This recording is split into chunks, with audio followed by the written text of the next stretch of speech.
Assalamualaikum warahmatullahi taala wabarakatuh. Waalaikumsalam wabarakatuh.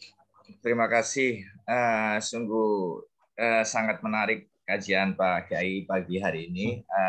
Ada dua yang tadi saya ingat.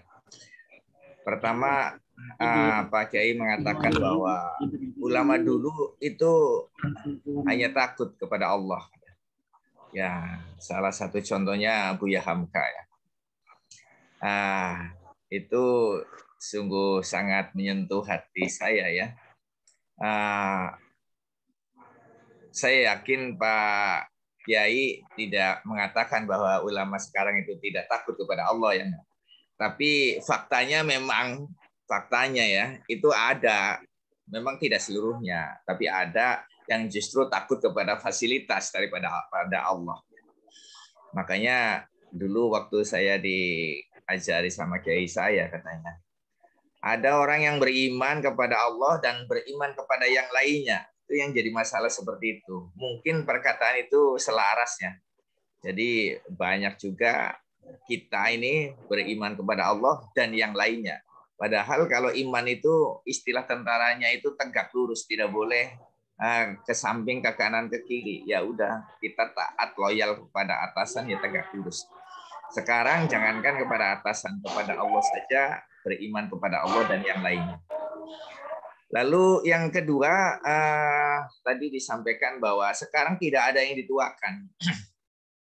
Memang betul, sekarang tidak ada lembaga yang tertinggi ya. Dulu itu ada lembaga tinggi dan tertinggi negara. Tertinggi negara itu adalah MPR. Sekarang tidak ada memang yang ditakutkan. Tapi pejabat sekarang itu takut sama ketua umum partai. Jadi ketua umum partai itu lebih dari segala-galanya. Jadi kalau kita bicara tentang demokrasi ya ini sudah keluar dari demokrasi Pancasila sebenarnya.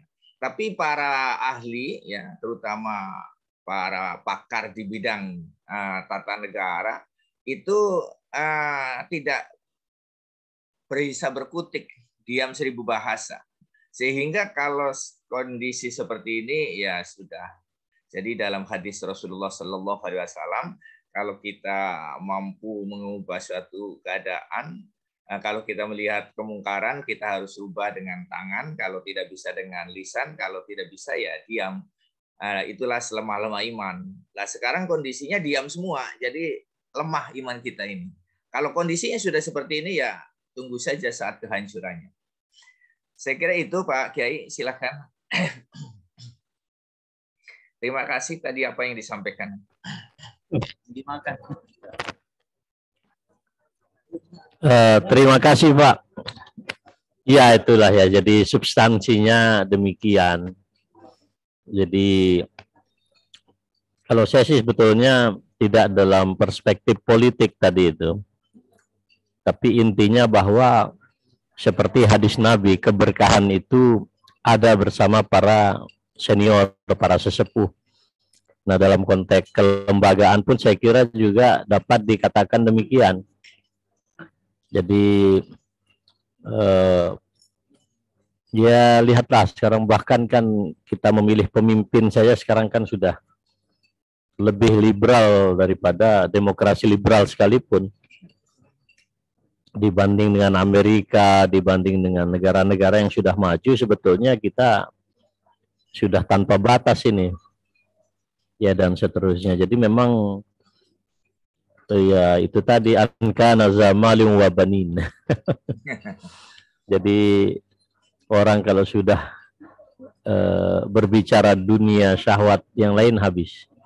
Jadi yang saya maksud itu memang kearifan gitu ya, dalam konteks kita berbangsa dan bernegara ini semakin hari semakin rendah.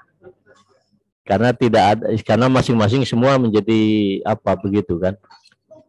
Nah ini hanya mengambil hikmah saja daripada apa yang disampaikan oleh Rasulullah Sallallahu Alaihi Wasallam. Jadi tidak ada orang yang disepuhkan, tidak ada orang yang dituakan. Ya. Jadi kalau disebut juga sebagai guru bangsa, sebagai apa, sekarang semuanya sudah bicara orientasi politik yang sifatnya kekuasaan praktis. Jadi kalau ditanya kira-kira kalau Pak Presiden bingung itu nanyanya ke siapa gitu. Mau nanya ketua partai-partai yang seperti itu gitu kan, dan seterusnya lah. Jadi ya hanya apa ya, hanya renungan ini saja Pak ya. Terima kasih atas tambahan penjelasannya tadi. Ya, saya sangat setuju sekali ya. Memang betul. Kita ini dalam kondisi realnya memang seperti itu, diakui atau tidak diakui. Itu menjadi keprihatinan kita semua. Tapi sayangnya sekarang itu bukan tidak ada ya. Mungkin ada tapi tidak berani. Kulil haq walau kana murron. Mengatakan yang hak meskipun itu pahit. Karena apa? Biasanya orang yang bicara tentang hak itu mendapatkan kepahitan.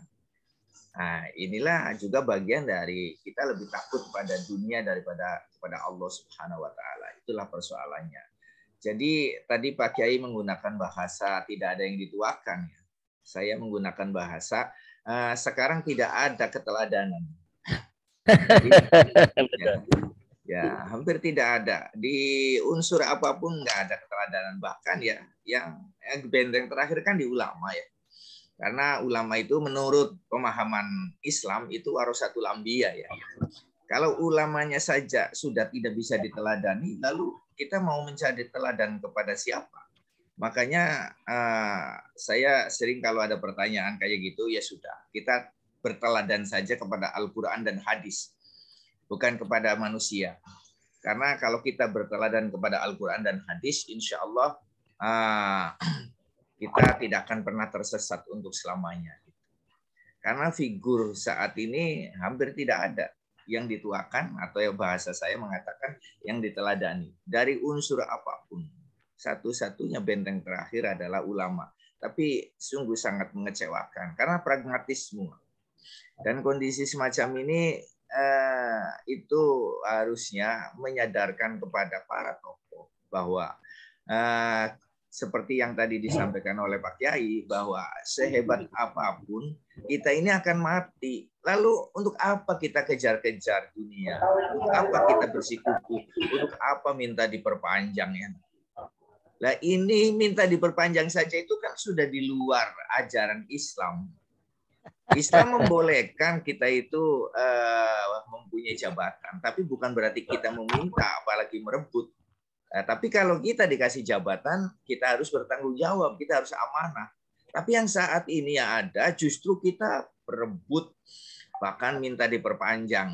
Ini kan di luar satu secara konstitusi, di luar konstitusi, secara hukum agama, itu di luar ajaran agama.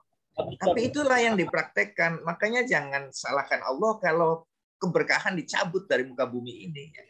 Boleh jadi secara fisik kita berlebih, boleh jadi secara fisik itu kita luar biasa, tapi keberkahannya itu kosong. Sehingga yang terjadi hari demi hari adanya konflik horizontal di antara kita ya, yang ada seperti ada dua sisi saling berhadapan.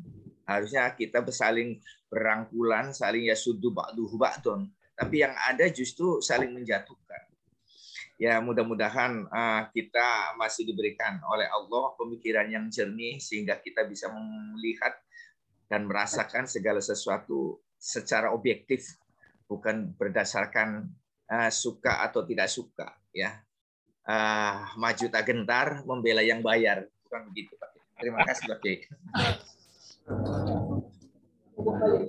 Baik, terima kasih Pak Mutadi. Jadi memang kita prihatin hari ini kita krisis keteladanan, karena tidak ada guru bangsa, tidak ada bapak bangsa. Yang mau diteladani hanya minta perpanjangan jabatan saja. Jadi kata Ustadz itu, orang yang paling baik adalah yang panjang umurnya dan baik amalannya. Hari ini orang mau panjang jabatannya, jelek perbuatannya. Negara ini sudah di tepi jurang. Ya, baik. Begitu, terima kasih Pak Mutadi. Mungkin ya, Pak Dalus atau Pak Joko di Yogyakarta. Terima kasih. Silakan yang lainnya. Pas. Pak Dalus, Sumenep. Ya Pak Munir. Ya. Waduh, ini kalau sudah masuk ke ini ranah politik ini jelimet juga ini. Saya tidak bisa berkomentar apa karena memang kondisinya saat ini ya seperti yang Pak Munir sampaikan itu. Tapi yang saya teringat itu ya firman Allah itu bunyinya begini kira-kira. A'udzubillahi minasyaitonirrajim. Lau anna ahlal qura amanu wattaqau. Suara kurang jelas. Gimana, sudah jelas? Kurang jelas? Ya, jelas. Lanjut. Dikerasin sedikit. Oh iya, di belakang ada background agak ini juga ini. Agak riuh. Nah, kalau memperhatikan kalimat dari ayat tersebut, itu kan tersendiri ya antara amanu dan wattaqau. Kalimat amanu dan wattaqau itu berdiri sendiri. Karena dipisah dengan huruf ataf yaitu waw, amanu wattaqau. Nah, sedangkan yang notabene mayoritas muslim di Indonesia ini kan hanya sebatas amanu saja, belum lagi wattaqau. Sedangkan wattaqaunya itu aplikasinya itu ada di Eropa barangkali. Mungkin seperti itu ya. Akhirnya Said Abdo itu menulis bukunya itu Aral Islam di Eropa wa Aral Muslim di Timur Tengah, kan seperti itu. Jadi saya melihat Islam, menyaksikan Islam itu, sepak terjang Islam, praktik Islam itu ada di Eropa. Sedangkan saya mengenal banyak orang Muslim itu di Timur Tengah. Kira-kira begitu. Akhirnya keberkahan itu tidak turun barangkali di Indonesia. Ya. Seperti itu barangkali Pak Munir ya. Ya. Terima kasih. Ya, terima kasih Pak Dalus. Ya, mungkin masih ada Pak Muhtadi, silakan. Ya, saya menambahin dari Pak Kiai Dayus itu. Waktu beliau ngasih kajian, saya kebetulan nggak bisa hadir ya. Padahal saya sangat menunggu-nunggu itu tausiah dari ulama besar Madura. Tadi memang yang disampaikan oleh beliau itu, kalau saya boleh menganalogkan, yang punya Pancasila itu Indonesia, yang mengamalkan justru di luar Indonesia ya. Kurang lebih seperti itu. Jadi saya miris. Kita selalu berteriak tentang Pancasila, tapi sikap dan perbuatannya itu jauh dari Pancasila. Ya, jadi Pancasila itu hanya digunakan untuk melindungi diri saja. Ya, orang yang tidak sepaham lalu dibilang anti Pancasila, padahal dirinya sendiri tidak mengamalkan Pancasila. Nah, itu salah satu kehancuran moral yang sedang terjadi. Yang seharusnya siapapun ya sebagai warga negara Indonesia harus bertanggung jawab untuk mengembalikan kita kepada posisi yang sebenarnya sesuai yang diamanatkan dalam pembukaan Undang-Undang Dasar 1945. Khususnya bagi Muslim, kita juga harus mengembalikan kita ini sebagai Muslim yang sesungguhnya. Muslim yang sesungguhnya itu syahadat, sholat, zakat, puasa, haji. Itu saja 5 hal dikembangkan, ya, diamalkan. Jangan sholatnya iya, maksiatnya rajin. Ya, ini yang jadi masalah. Hartanya banyak tapi tidak pernah zakat. Ini yang jadi masalah. Puasa hanya menahan lapar dan dahaga, tapi nafsunya tidak terkendali. Jadi itu hanya untuk mengejar titel, tapi yang kriteria mabrurnya sama sekali tidak tampak. Itu sungguh sangat menyedihkan. Kita mengucapkan 2 kalimat syahadat, kita mengaku bahwa tidak ada Tuhan yang wajib disembah kecuali Allah, tapi nyatanya yang disembah selain Allah. Ini jadi semua keluar dari konteks. Kalau semua ini keluar dari konteks, ini berarti ada sesuatu yang tidak benar. Buktinya apa? Buktinya tadi yang saya sampaikan. Allah itu mencabut keberkahan. Kita segalanya memang serba wah, tapi kosong di dalamnya. Minimal suasana kebatinan di antara kita ini sebagai pribadi, sebagai warga negara, sebagai sesama bangsa itu merasa kita berbeda antara satu dengan yang lain. Meskipun kita mengatakan Bhinneka Tunggal Ika, berbeda-beda tetapi tetap satu, tapi nyatanya bersatu tapi tetap berbeda. Nah, ini suasana macam ini yang terus diciptakan. Sehingga ya sungguh sangat ya sangat menyedihkan. Tapi bagi orang-orang yang sekarang sedang menikmati kekuasaan, ya inginnya diperpanjang. Memang seperti itu. Karena apa? Kekuasaan itu dianggapnya sebagai sumber kenikmatan. Padahal di dalam ajaran agama, kekuasaan itu adalah amanah, tanggung jawab. Makasih Pak Kiai, karena ini waktunya sudah cukup. Dan tadi katanya Pak Kiai mau ada acara. Jadi silakan Pak Kiai Munir. Pancasila, tapi praktek kehidupannya Pancagila. Nah, Pancasila kata dia praktek Pancagila. Pertama, keuangan yang maha kuasa. Yang kedua itu Pancagilanya adalah kemanusiaan yang kerdil dan biadab. Lanjut baca acara dan selanjutnya silakan. Ya. Di foto-foto Pak. Ya nggak apa-apa, ya itulah. Jadi kontradiktif ya. Kalau dalam bahasa agama kita ini munafik, antara yang diucapkan sama yang dilakukan berbeda. Sungguh sangat menyedihkan. Jadi antara yang dilakukan sama yang dilakukan sungguh sangat berbeda. Jadi tadi Pak Kiai ulama besar dari Madura mengatakan Islamnya ada di Timur Tengah, tapi ininya di Eropa. Di gerejanya dekat. Iya kan?